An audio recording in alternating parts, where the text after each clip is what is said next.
to introduce you today. Very well known to most of you, he is the president of the club. We all know that he's done a ridiculous number of expeditions all over the world. He seems to be constantly out there. He's also done a lot of first descents of peaks and routes, and he's led a number of Eagle Ski Club expeditions to Mongolia, to India, to Kyrgyzstan. And he writes, I think his latest book is the 4,000 meters climbing the highest mountains of the Alps. So that's one to look out for. And with that, Dave, handing it over to you. Thank you. Okay, let's see if this screen share will. Well, perhaps I should explain things a little bit first to put it in context, because I decided I've been very interested in going to New Zealand for a long time. I put up 2 proposals for Eagles trips to New Zealand, and on both occasions, these would have been official trips. On both occasions, quite a lot of interest, never really translated into commitment. So people would get in touch with me, and in the end, neither of those trips went. So almost as an afterthought, in 2018, I decided to offer it as a member-to-member tour, and lo and behold, there were enough people who got involved. So to my surprise, I had Stuart and Sonia from Edinburgh, who I'd been with to Iceland on a boat.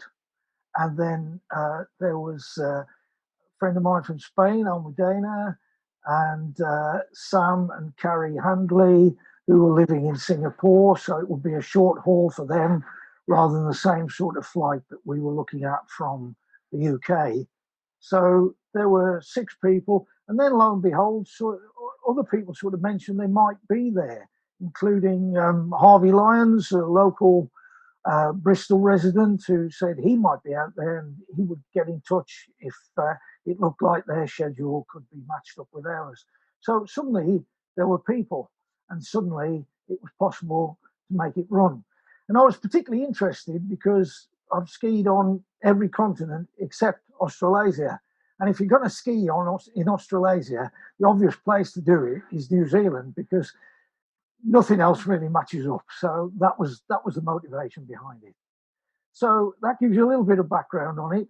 Unfortunately, everybody involved, apart from me, had time constraints. So they were looking at 2, maybe 3 weeks only. And so it needed fairly tight logistical arrangements. So that's how we ended up in New Zealand, and we flew direct into Christchurch, which of course had suffered 2 earthquakes, and the after effects of those are still being experienced by local people. You can see here some of the old traditional buildings still under repair in 2018, and others were like the clock tower had been fully repaired. Other areas of Christchurch, like the Botanical Gardens with its peace shrine, had suffered virtually minimal damage because, of course, there weren't buildings. It was all natural, really, or very low scale in its structures. So we didn't really have a chance to have a look around. I only had a look around afterwards when I had a bit more time on my hands, because I was visiting a friend in the area as well. Well, friends in the area as well. So we arrived in Christchurch, flew into Christchurch, and then were lucky. The weather was good. So we could go ahead with plan 1, which was to look at the possibilities of doing the nearest thing to hut touring in New Zealand, which is to link up the ski fields north of Christchurch. The arrangements are in these ski fields, as we'll see now going up to Arthur's Pass, there are huts in the valley, which are New Zealand Alpine Club huts that you can drive up to. Dirt roads have been cleared, clearings in the forest have been cleared, and these prefab type huts have been built up. Not very big, but enough for people to go for weekends. And then when you get to the ski fields, very often they have a hut actually at the base of the ski field that club members, they're run by local clubs, and the club members can book in and have a weekend staying at their own hut on their own ski field. So our first, the information we had from local people, there were a couple of friends I knew who I kept closely in touch with, and they said, yeah, you want to get up to Arthur's Pass, conditions look good up there for this weekend coming, and you should get a good bit of skiing done. So this is the Arthur's Pass hut, not far from the road, and we had to drive up to get onto the ski area up in this area here. But this is Stuart, that's Sonia, and Almudena. Unfortunately, Sam Handley had an injury, torn his meniscus, and so skiing was out. He was hoping to still travel and hope we might hook up at some point and have a few beers together, but in fact, that never actually happened. So the team shrank very quickly. Here we were, just outside the hut, and one thing you notice is going back, you'll see the forest behind it, and going forward, you'll see how that forest stretches up to the snow line, basically. And it reminded me very much of when I was in South America with Kathy, and it was like, if there weren't roads and there weren't cleared tracks, you just looked at that forest and thought, it's impenetrable. And this was a similar situation. So we got up to the, we actually missed the baggage cable that took things up to the hut. And it was an hour's walk up. You weren't allowed to travel on the luggage lift. And so we were late. We'd had to arrange some snow tires, snow chains and this sort of thing. And by the time we got there, we thought, right, well, we'll go for a walk and see what conditions are like. And as you can see, there's a clear track, but up there, the snow line is high. And this valley, if there's good low snow, you can ski in this valley, but clearly it was not going to work on this occasion. So the following day, we got our gear onto the cable that went up to this area here, and then we walked up the track. Took between 45 minutes and an hour to get into this complex. What you can see there is the actual hut where club members stay, and you can see one of the lifts going up there, a tow, and over here is another one. And this hut, from the top of that tow, you can walk around the side of the spur into another bowl beyond which you can't see actually, lies in between there. And from that, you've got skiing there, or you can access all this area just below the skyline. Now, the skiing was quite interesting down through these steep chutes, or you could skin all the way across to the bounding ridge and ski down through this area back into the main base.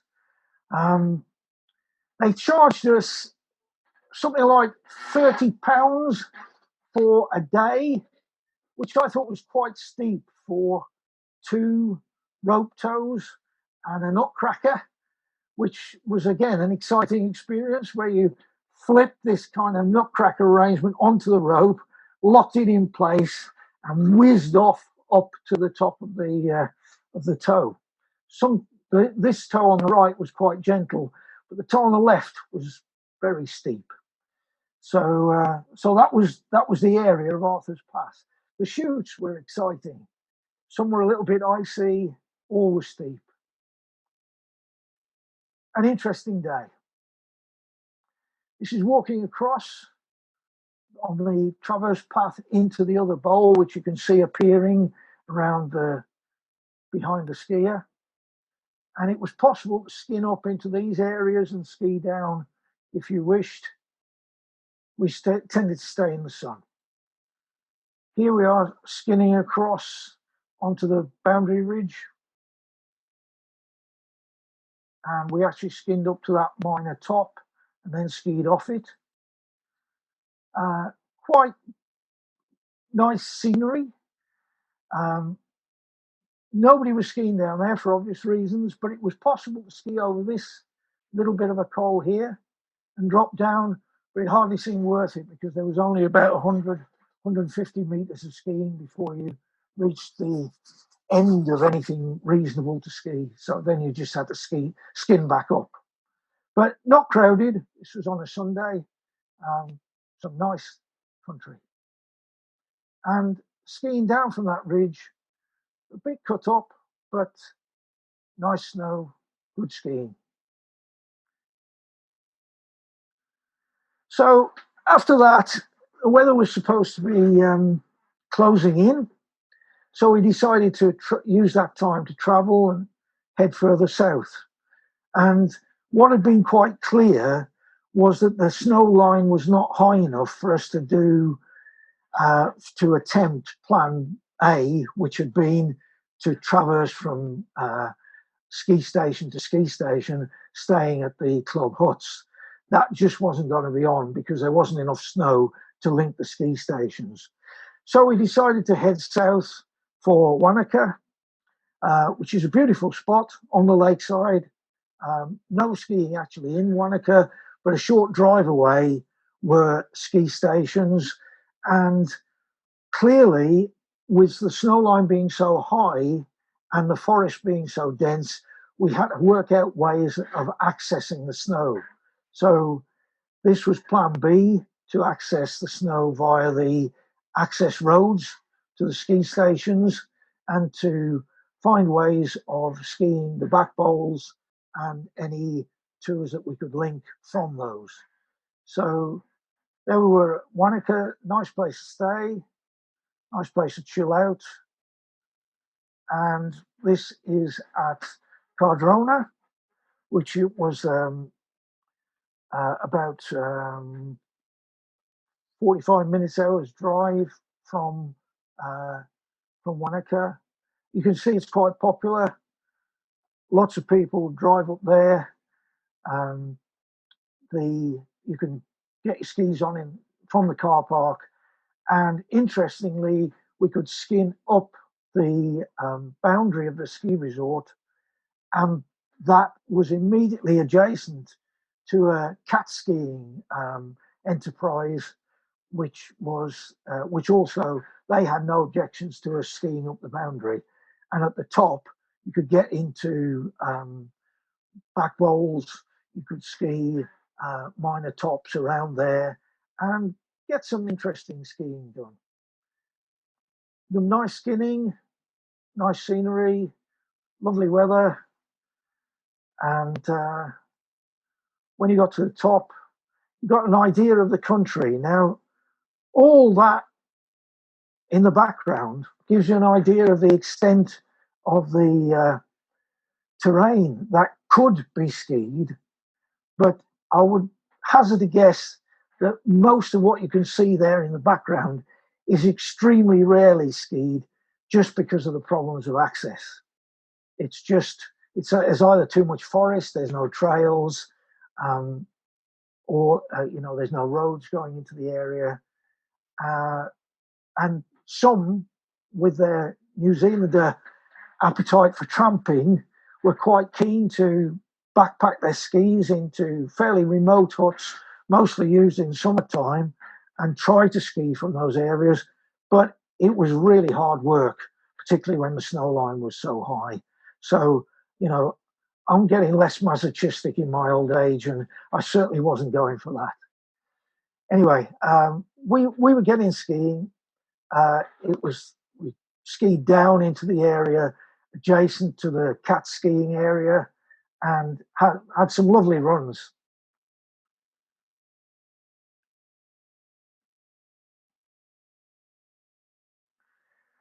And then we moved on to Queenstown, thinking that we could try some of the areas around there,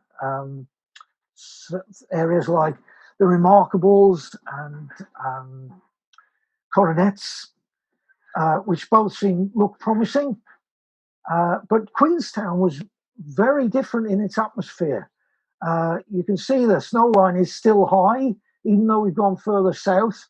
And that was a bit of a culture adjustment we had to make. Going south meant you were going into the colder areas because you were heading more towards the South Pole. Going north meant you were going into the warmer areas or skiing on the warmer faces because you were facing the sun. You were getting nearer to the equator. But in Queenstown, it was quite intensely tourist orientated. And whereas Wanaka had been quite laid back, quite cool, Queenstown was pretty intense. And there were a lot of must-see attractions and destinations and that sort of thing. You can see in the background there's a bubble lift coming up to this area. Not in any way for skiing, though. It is simply to access this purpose-built luge, and to some extent, you could use the lift to access some of the trails, to walk the area. There was quite a lot of mountain biking in the area too. But I didn't really warm to Queenstown at all, I'm afraid. It was somewhere which was nice to leave. We tried to make the most of the skiing. This was our sole attempt at the Remarkables. The weather wasn't that reliable at that time. We had the bad weather that was supposed to have come on in at Arthur's Pass never particularly materialised, never was as bad as it was forecast. But when we went up to Remarkables, we skinned up to this pass thinking the weather would clear. It was just a bit of morning mist.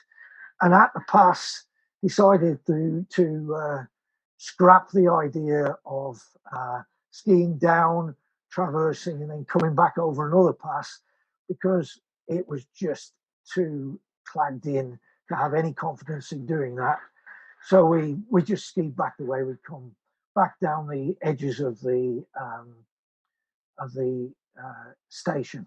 And they were quite happy for you to do that. You know, there was none of this. You mustn't be skinning up the piste. There were actually pistes, or the edges of which were dedicated to ski mountaineers, and you were expected to use those. And people skiing down expected to find you on them. So this was the sole picture from the Remarkables. The Coronets range was more interesting. We skied up into the boundary area. There was clearly a lot of skiable terrain around us, mostly inaccessible. So we made the most of where we were.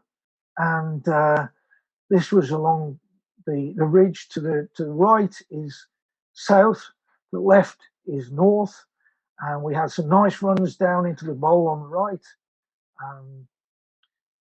Here we are, shady, good snow, nice angle, very pleasant skiing. Non completely unpisted. But as you can see, over onto the southern side, looking very thin indeed. And some people had obviously decided to go and do something else instead. So there were a few paraponters about. That was the highest point in the background there along that ridge, which was manned as a sort of station to monitor what was going on in the area. But it was fun. After that, our next attempt to use a ski station was probably the most successful. We did a bit of sightseeing because the weather wasn't wonderful, or it wasn't forecast to be wonderful. Again, it never turned out to be as bad as the forecast. And so we ended up back at Wanaka, um, chilled out by the lake, and then decided to go up to Treble Cone, which was highly recommended by a friend of mine who lives in the area. Uh, Up at Treble Cone, it's a nice ski station, well resourced, well organised, and we met the Keas, which are fairly spectacular New Zealand parrots. Now, some of you may know this already, but I must admit, when I first went out there, I didn't know that the first mammals to arrive in New Zealand arrived only 800 years ago when the Polynesians arrived with their rats and dogs.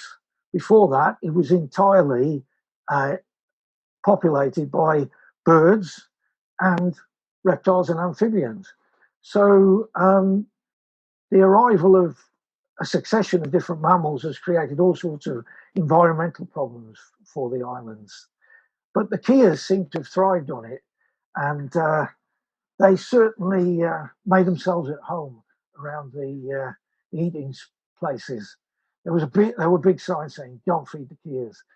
But I was listening to a program, more or less. Some of you may know it. It's a statistical program on Radio 4, where there was some research detailed there which indicated that these parrots are capable of generalizing from examples according to psychological tests that have been done, which is a pretty high order skill. And I can believe it, the way they were behaving. Anyway, we made our acquaintance with them, and there'd been quite a bit of snow, recent snow. There'd been a storm overnight which had dumped, and we were a bit disappointed when we first got up onto the top of the system, but then they opened up this area called Hollywood Bowl, and particularly this area of chutes called the Maputa chutes, which are usually closed, and that was stunning steep skiing. These are the introductory slopes leading down to that. Lovely powder, even though it's been quite chewed up. Really nice approach. And then we got into the steeps, which really were steep. And you just had to get into them and not mess about, basically.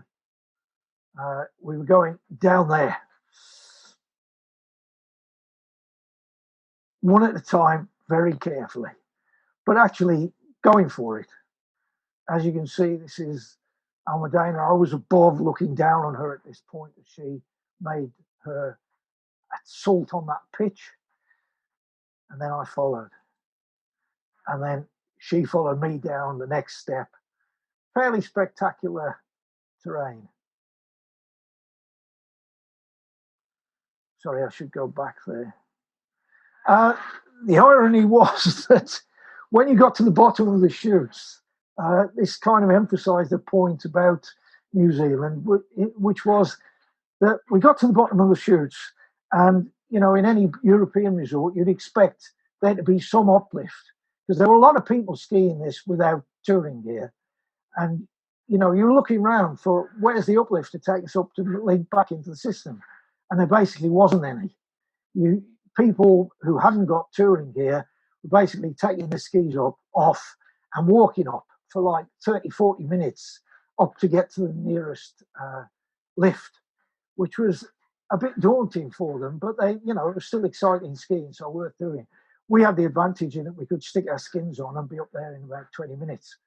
But it was an indication of how there are just not enough people to get that level of investment into the infrastructure.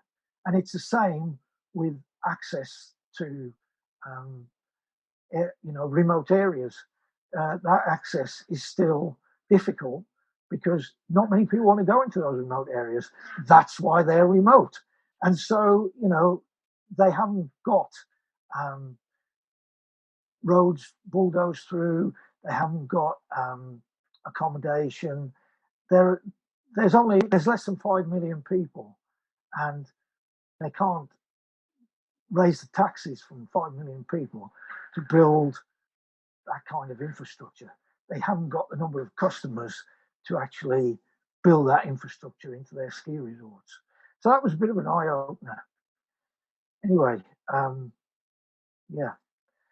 The following day, rather than shell out a lot of money for a day pass, we bought a backcountry ticket, which took you, I think it gave you access to 3 lifts. And they are proper lifts now. They're not these rope tows with nutcrackers. They're proper chair lifts. So that, seemed a bit more reasonable. So we decided to use the access to get up onto the bounding ridge up above the main resort and actually work our way along it, skiing the south side and north side sort of alternately and skidding back up to the ridge. And that way we would get a taste of what powder was left up above the resort and some spring snow skiing down on the northern slopes. So we've just skinned up here and taken the skins off, ready to plunge off down onto the northern side. And actually, there was a lot of cloud, and this powder was still holding when we first started skiing that side. There's a little summit point there, and underneath you can just see a rescue sled stretcher stashed just in case they need to use it up there. They do take themselves seriously about local safety. And then we plunged off into the mist, had a lovely ski down on some very nice powder, and then of course had to skim back up again, and did that a few times. Later in the day, that side turned to corn, but again, some nice skiing, very nice skiing.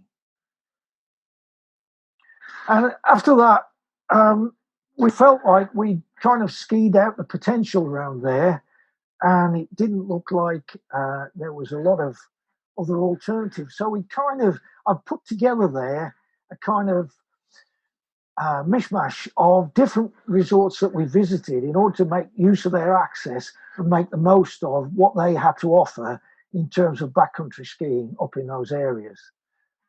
In between visiting those ski stations, we had the benefit of what was some stunning scenery. We did some sightseeing. It was lovely country. Almudena was sending messages back home to friends in Spain who had also been to New Zealand, some of whom, like Pete Lancaster, hadn't had terribly good weather when they'd been there. And one couple sent a message to us that was very concise. It simply said, "I hate you." And it was that good. The weather was that good. Anyway, there was an alternative to using access from the approach roads to the ski stations, and that was the helicopter. So we decided that might be a good way to access the big mountains and get good conditions up there. Surprisingly enough, having paid a lot to be evacuated by a helicopter in Canada, I thought the actual cost of the helicopters in New Zealand was very reasonable, and they were quite happy for you to share a ride with other people. They wanted a full helicopter basically, and you could ride up, sharing the cost with other people. This was actually the heliport near to Mount Cook village, and that was our first excursion up to Plateau Hut. You booked a hut through the New Zealand Alpine Club centre in Mount Cook village, pay your dues, get up there. It's very much a first come, first served. It's not possible to book the huts. they will tell you if the huts are going to be crowded when you go and pay your dues. They'll tell you who's up there, who's supposed to be up there at present. One of the big advantages of using the helicopters is that it overcomes the problems that have resulted from climate change in New Zealand, whereby some of the approaches that used to make it possible to approach on foot, carrying all your kit, are now pretty dangerous. You don't want to be hanging around in some of those areas. You might consider skiing out if you're happy to ski fast through those dangerous areas. But the idea of skinning up through some of them would be pretty daunting, I think, and probably in most conditions an unjustifiable risk. So anyway, this was our answer to going up there, and I've got a little bit of film of what it's like.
Okay, that you'll notice the film went out of focus at one point on the second clip because there was so much snow in the air. Basically, the camera didn't know what to focus on, and then it finally went to default infinity, and managed to pick up the rest of the flight. But yeah, quite exciting approaching that way, and the hut.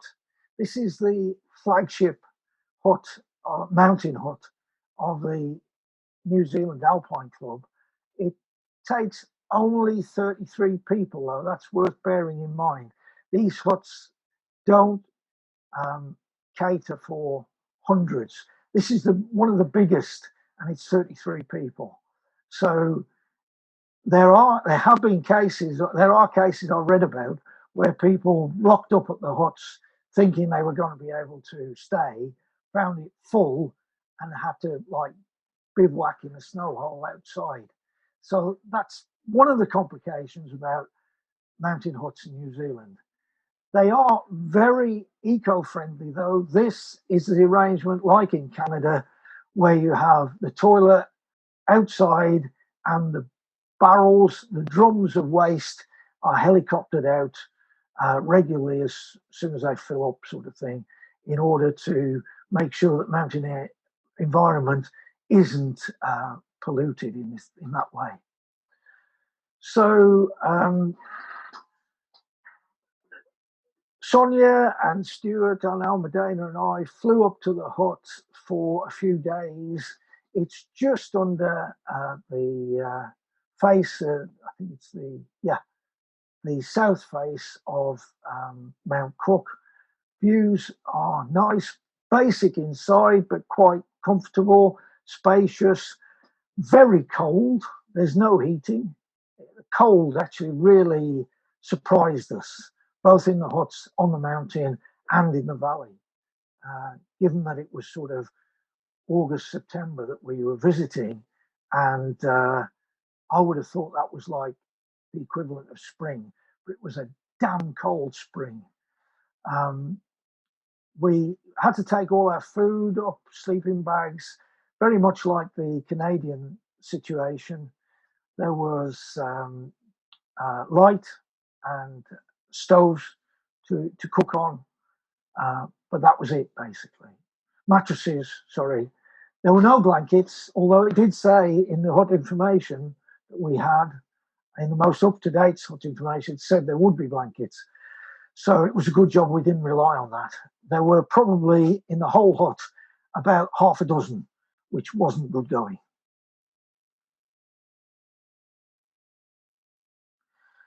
This was the view from the hut looking towards Mount Cook.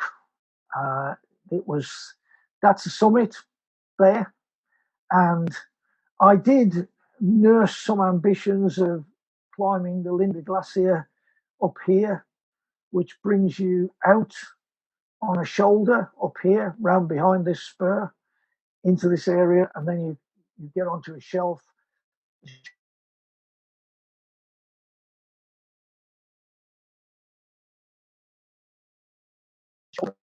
That was not going to happen because this was the approach to Linda, and I had a chat with a mountain guide who'd actually got a bunch of clients up there at the time.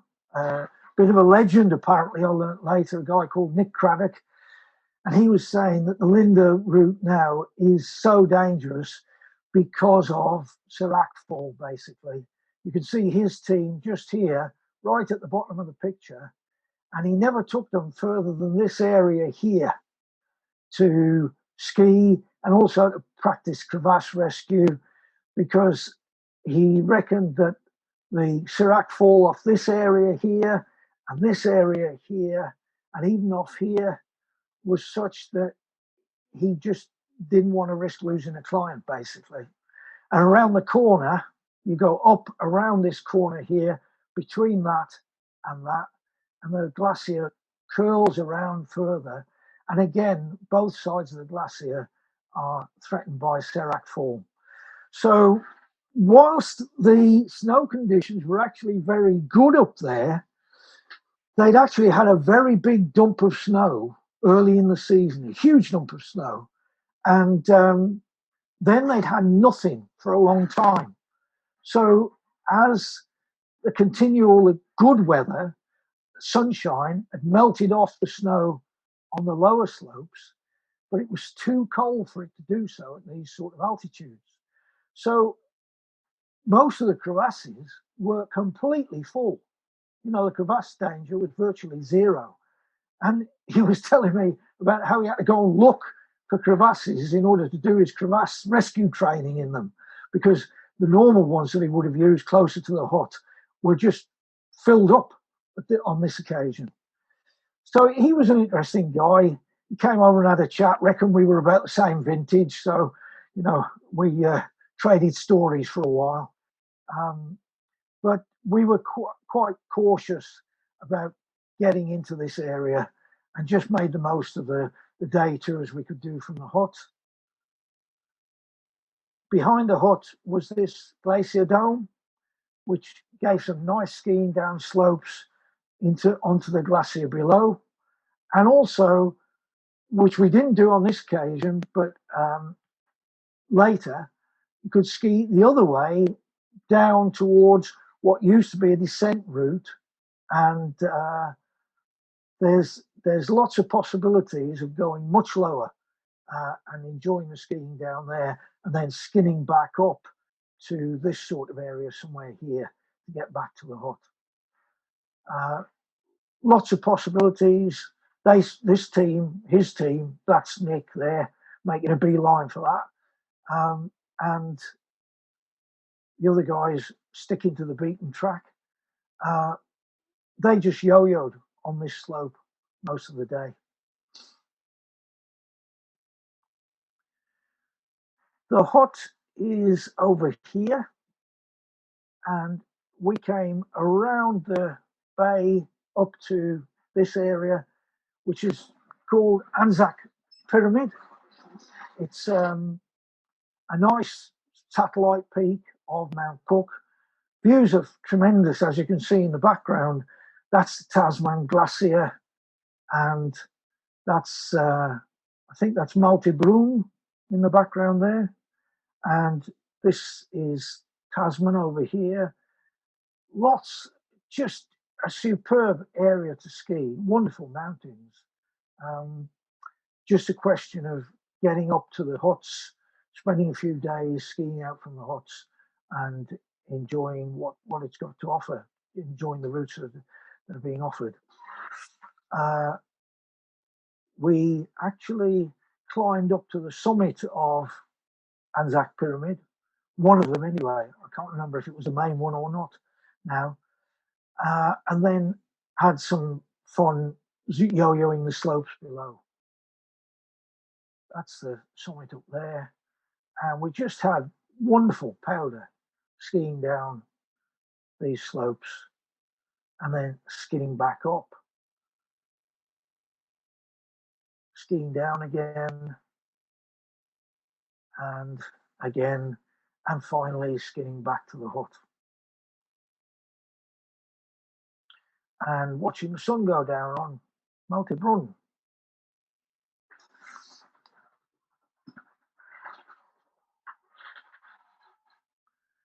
There wasn't much you could do in terms of, there weren't a lot of tours that you could do from there. That we really went up there for the skiing and enjoyed it. But in terms of extended tours or linking through to all the huts, wasn't really an easy prospect.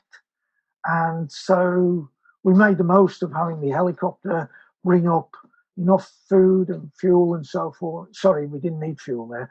Enough food and equipment so we could make ourselves comfortable.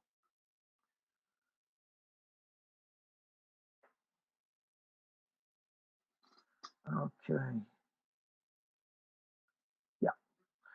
And then caught the helicopter back, loaded everything in, and back to the valley.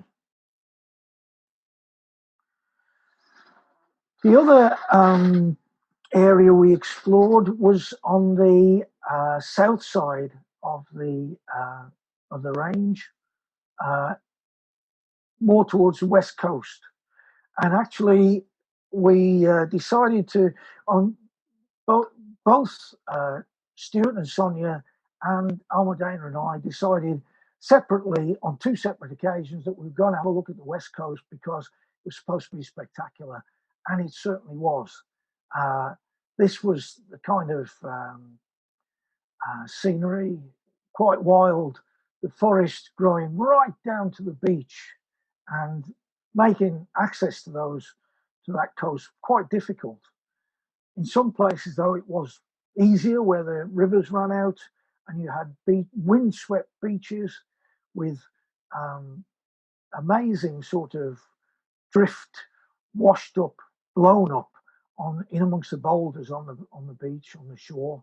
And you can see the way the trees are so windswept as well on these bleak beaches. And the forest is so intense. As a matter of fact, the road we travelled this is where we stopped to stretch our legs a bit, but the road we travelled has only been there for 50 years.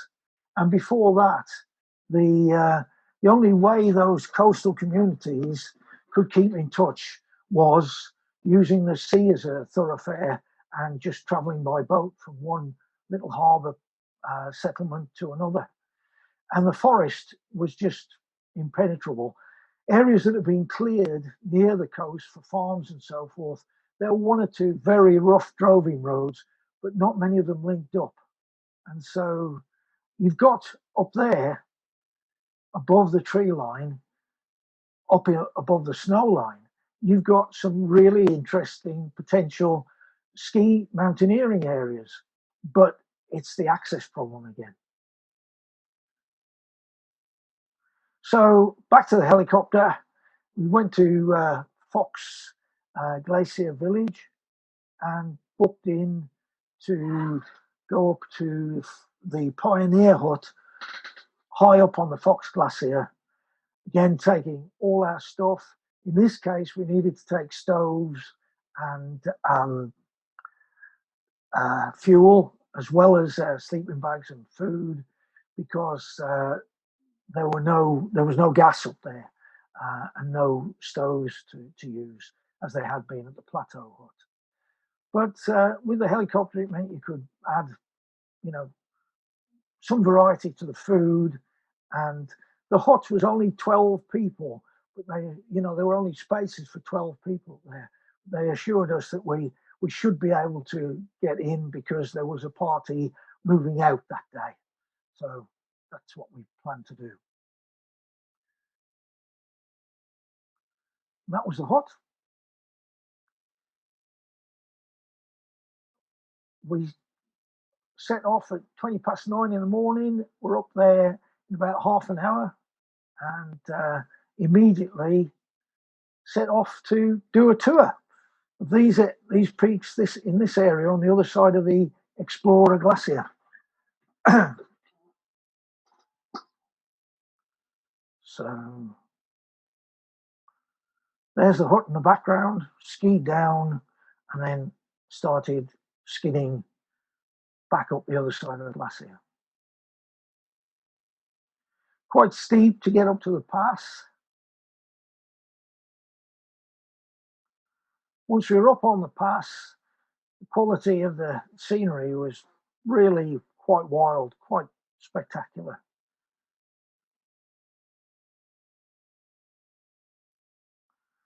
And this is where something else struck me as being very impressive. That's the Tasman Sea out there. And it's not often that you get to ski in alpine mountains with views of the ocean just beyond. And it's not a very wide coastal plain there before you're up into the mountains.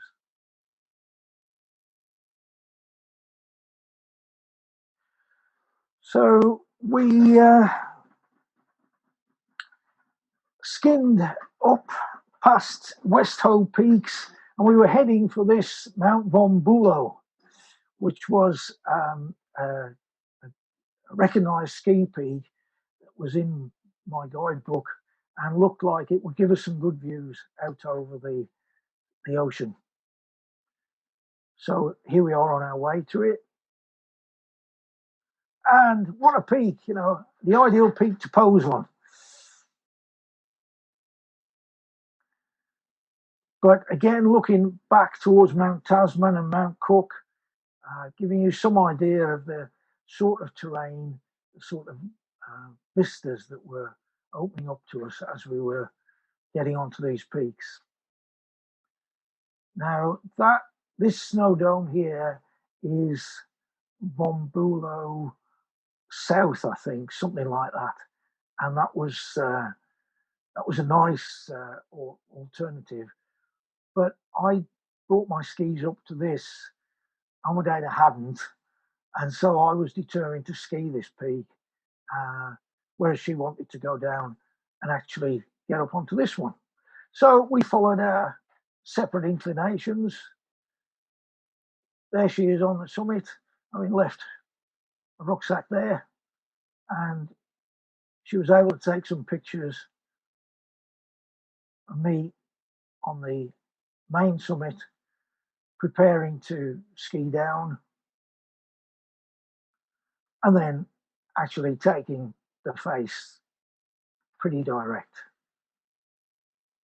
which was lots of fun, although quite steep.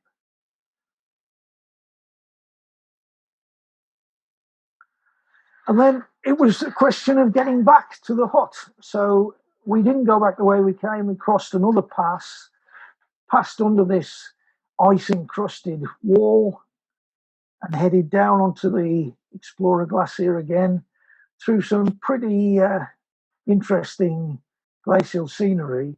But as you can see, these crevasse systems are really full of snow. They're absolutely choked up with it. The situation was, we'd been a bit nervous when we first set out, thinking, and we always carried crevasse rescue equipment with us, and the person who had the rope was the one who was, last sort of thing. And we were careful to pick a line, ski it carefully, keep in touch all the time, but we never felt any need to ski rope together. And as increasingly we felt pretty safe in what was quite, serious glacial country, but given the conditions, was really a bonus for us, that safety level. Skiing down onto the glacier, and then we'd come up over here, skied up behind this peak to that pass, gone behind these other peaks, around behind both of these. That might be Von Bülow in the background. I think it probably is, yes. And then we come back this way, down through here, onto the glacier, and then we're skinning up back up to the hut.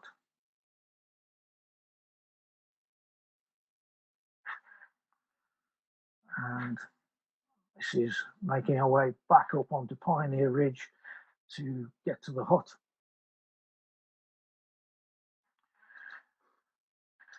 Which was, just getting the evening sunshine by then. But it got better. It was really, there's something about sunset over the ocean which somehow really gives you some fantastic light. And it kept on doing it. The sunset went on, and it was really spectacular. These are just views from the hut, watching the sun go down into the sea. So next day, we went on another recognised tour from the hut, which was up to Pioneer Pass, which is just up in this area.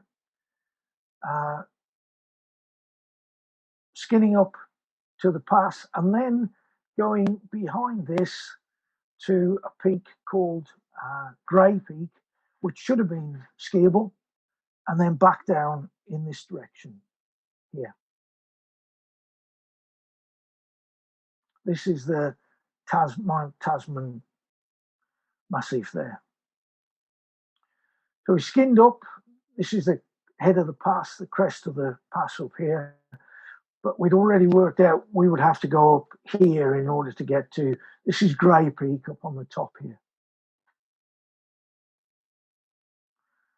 And having been up to the pass and then come back to make this ascent, we just took a breather here, have a bite to eat,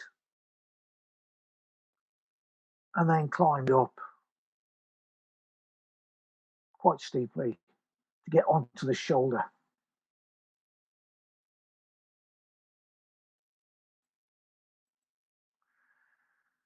This is round to the other pass, Grosvenor Pass, between Grey Peak and the continuation of the ridge.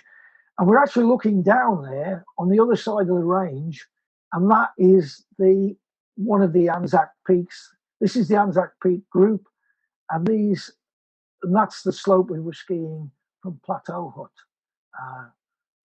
about a week or two earlier. What we couldn't see from there was this lake at the end of the Tasman Glacier. And this is a glacial lake which 6 years ago wasn't there. It just didn't exist at all.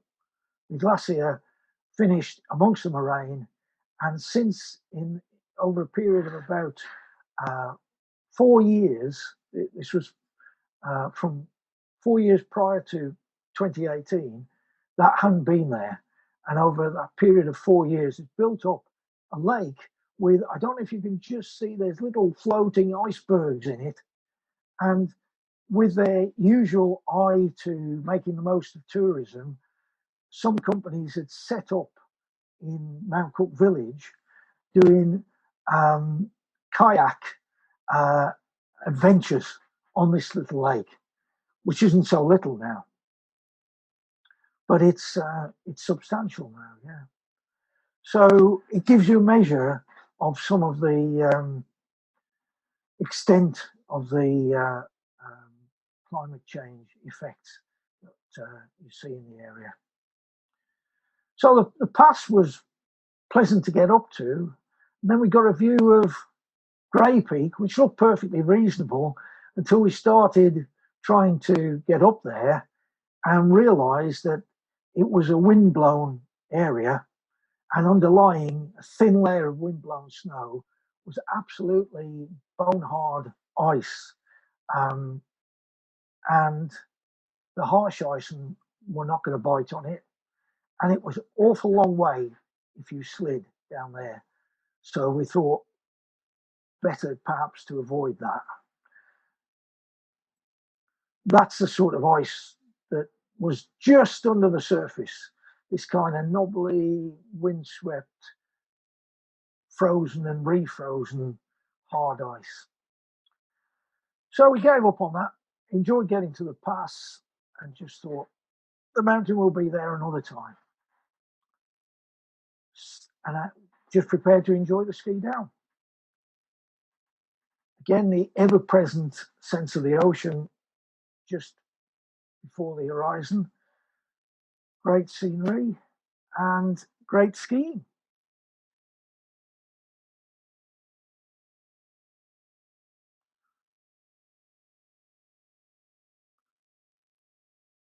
We just, again, skied pitches one at a time, waited for each other, took turns, skied down this area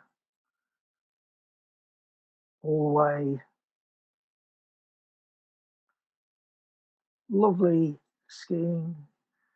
And this was where I had some sort of concerns about, I'd already had some concerns about the guidebook and the fact that we weren't on the same wavelength. But according to the guidebook, there were routes up here, and it was clear that they weren't talking about routes in the way that I would recognise routes, leading to a pass or a summit, something like that.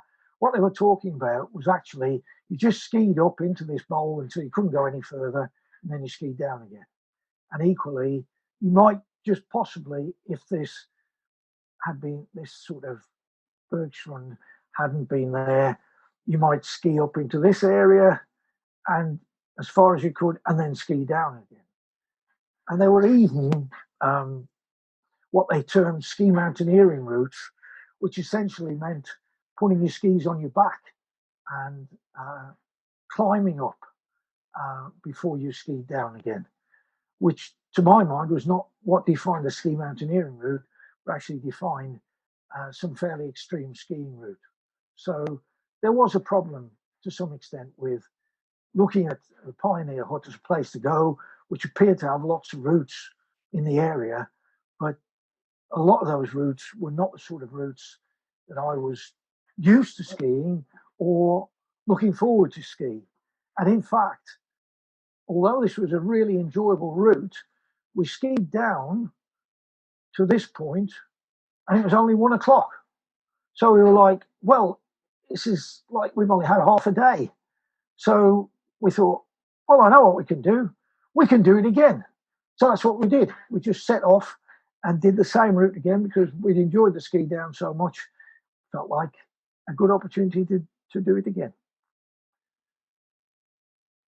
Up we went and down we went.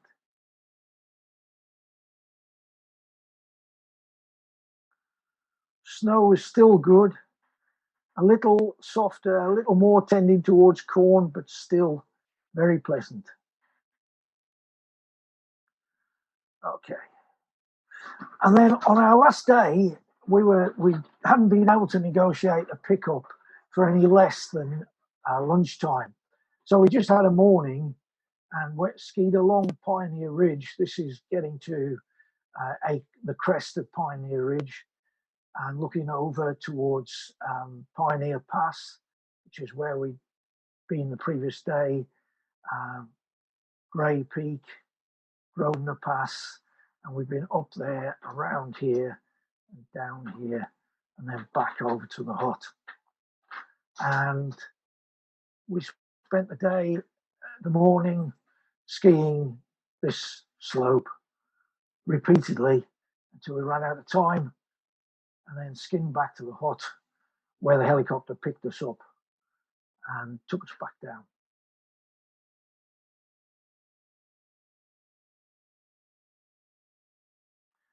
And so that was it, really. I hope I've given you an idea of some of the potential of New Zealand. That was really what we were exploring. I would have liked to have done more in the big mountains. I think we did what we could with the time we had, the conditions we had, and the money that we had. And so that I'd love to go back and do more. We made the best of conditions at the ski resorts. We were unable to link the ski stations, the club ski stations, and club ski huts from station to station. That just didn't work out, but that would be another possibility for another time. And certainly we were massively lucky. I have to acknowledge that Pete Lancaster made me very anxious about this trip, because he described going for a couple of weeks and having only 2 days of good weather. I was very glad to find that in the best part of a month, because I actually stayed on to spend some time with an old good friend of mine on his farm. I actually found that during that time, we probably only had maybe 3 or 4 really bad days that you wouldn't want to ski on, and the rest of the time it was just ridiculously good weather. So it's not as bad as people tell you in New Zealand, I think. Although, don't quote me. So I hope I've whetted your appetite and you've enjoyed getting a taste of New Zealand. Thank you very much. That's great. Thank you, Dave.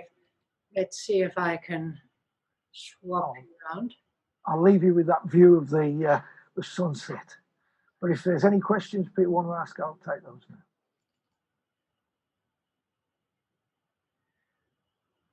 Right. If we can, Dave, can you pull the screen share so that we can get back to the video views? That's great. Good. Perfect. Well, questions, please type them into the Zoom chat. Any questions, and we'll pick them up from there. But I'll start. How many local ski tourers are there? I mean, is it big there? Is it really small? Were you on your own? Did you meet people touring wherever you went? What's the local scene like? Again, there's not many people, right? There's 4.5 million people. So ski tourers are not a huge number. And certainly when we were at the Pioneer Hut, there was only one other party of about 6 people that turned up, 5 or 6 people. And when we were at the Plateau Hut, there was only Nick Craddock and his team of 3 clients. When we skied the back bowls at the resorts, there were more people. There was certainly more people doing that, and particularly at weekends. The weekending seemed to be a good bet, really, for people. When the weather was good, they'd get out and do something like that. There were quite a few people we ran into. The resorts were definitely geared up for it, and the huts were definitely geared up for it. But in terms of numbers, there really weren't that many. That we certainly didn't meet a lot of other ski tours. And actually, although I wasn't particularly happy in Queenstown, it was the only place that was really set up with, you know, equipment and the opportunity to buy, rent, or, you know, replace. I mean, actually, I had a problem with quiver-killers, and I needed to buy some more screws. And somehow I managed to bump into a guy working as a technician in Queenstown, who was the only person in New Zealand who knew anything about quiver killers, and he got spares. So that was brilliant.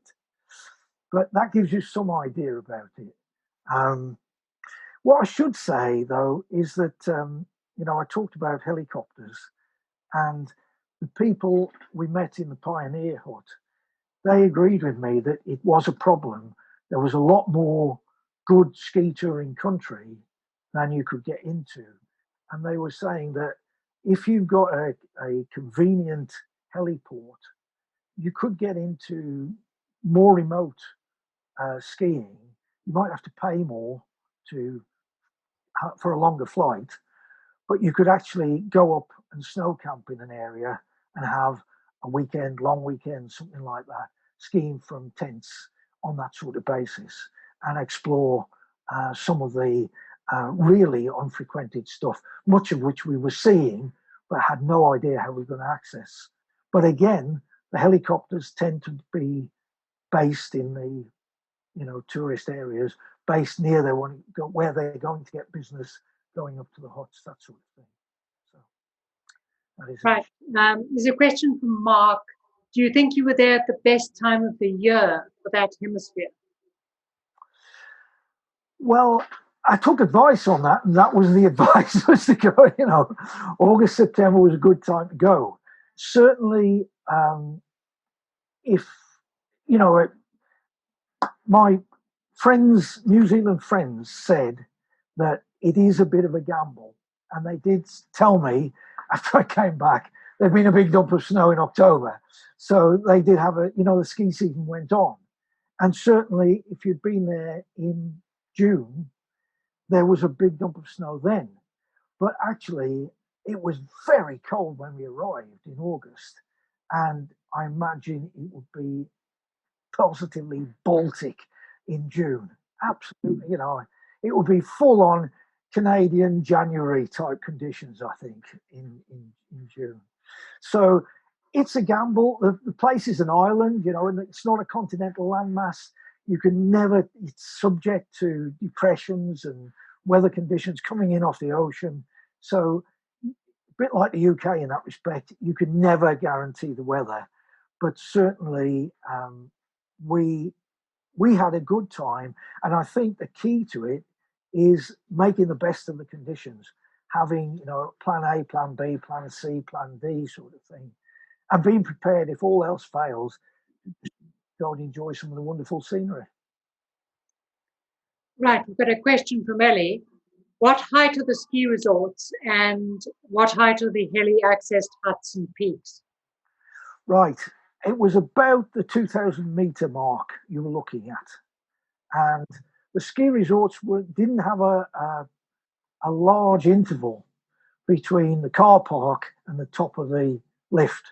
So you're probably only looking at runs of, you know, 500 or 600 meters tops sort of thing. So the fact that you could ski down into the back bowls further than that meant that you got better runs by being off piste. But it did mean you had to skin up further, obviously, afterwards. The disadvantage for the resorts was that they tend, because it was still very cold, you tend to find that once the sun went off, these south-facing slopes, which were where the snow was held, they would freeze. And then it became very hard, chunky, chattery. So most of the time, we're leaving the car park between 3 and 4 o'clock in the afternoon because it was getting hard to ski. There was a chance, there was ice, and it was getting dangerous in some respects. You know, if people were going to lose it on that, they could get hurt, sort of thing. So yeah, most of our skiing. Don't forget, the country hasn't got any 4,000 meter peaks. and I can't remember. I think Mount Cook is something like 3.8, something like that. So it's not it's not a high alpine. That's the highest mountain in the country is 1,000 meters lower than Mont Blanc. So that gives you kind of clues you in to the scale of it. And we had a high snow line as well, which was a big disadvantage for us. Right, a question from Ken, whether the lower cost of the huts compared to the Alps balanced out the cost of having to pay for those helicopters or not.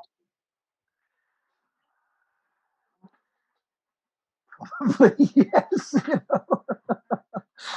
So no, it wouldn't have balanced it out completely because the helicopters were not cheap, but when you split them between like 4 people, and even actually flying down from the Pioneer hut, which was we were expecting to pay more than we did when we got down there. They gave us a bill, and I said, "Are you sure that's right?" Because we were quoted such and such. Me being Mr. Honest, we were quoted such and such. He said, "Oh yeah," he said, "no problem," because we dropped off 3 people at the Chancellor Hut on the way up, so we split the cost between the 5 of you. So that was like great, and they are very fair and reasonable about that. And I thought it was you know it was a fair price they were asking, and I really wouldn't like to go in there trying to go on foot through some of the stuff that we flew over. Would have been pretty scary. Pretty scary. Right. A question from John Barnard.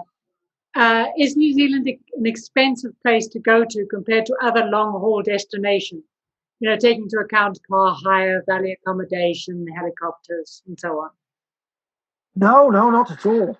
As a matter of fact, going back to the previous question, the cost of the helicopters probably put the total cost, the global cost of the trip, up to the level that it would be with an alpine trip. Because the actual flight, I did manage to get bargain flights, and there was a cost of accommodation, but we used the Alpine Club, New Zealand Alpine Club huts that were on the roadside, and they were cheap. And we also used Airbnb. No, sorry, we used Booking.com actually mostly, and people were. It was really cheap. Accommodation in motels was actually really cheap. Eating out was cheap. Nothing was really expensive in those terms. If you went to a really high class place and were prepared to spend a lot of money, yeah, you could spend it, no problem. But it was certainly, having been to Canada in 2019 on a similar kind of trip, it was the day-to-day costs were a lot cheaper in New Zealand than they were in Canada. A lot cheaper. Some of the costs for bed and breakfast were ridiculously cheap. In some of the more outlying areas, really were. Yeah. But a comment here from Pete saying he thought the resorts were very similar to Scottish resorts in scale and infrastructure. Does that kind of line up with what you found? In a way, yeah. I can see what he means. But I don't know, they seem sort of intermediate, really, because Scottish resorts, my most recent skiing at a Scottish resort was at Cairngorm, and it was shot, sort of thing. So that wasn't terribly encouraging. And also, you've got these fence lines to keep the snow there, and that sort of thing. Whereas somewhere like Treble Cone, I thought was comparable with a small alpine resort, or and in better conditions. I thought resorts like Cardrona and Coronets would probably, with more snow, they would have been comparable to your average sort of Pyrenean resort, that sort of thing. So I would put them. Whereas with Scotland, I always feel it's a bit hit and miss, and the people are just as lovely, but it's just that well, let's put it this way: I didn't ski any heather when I was in New Zealand, so to me that was a plus. Right, fair enough. And have we got any other questions coming in from anybody?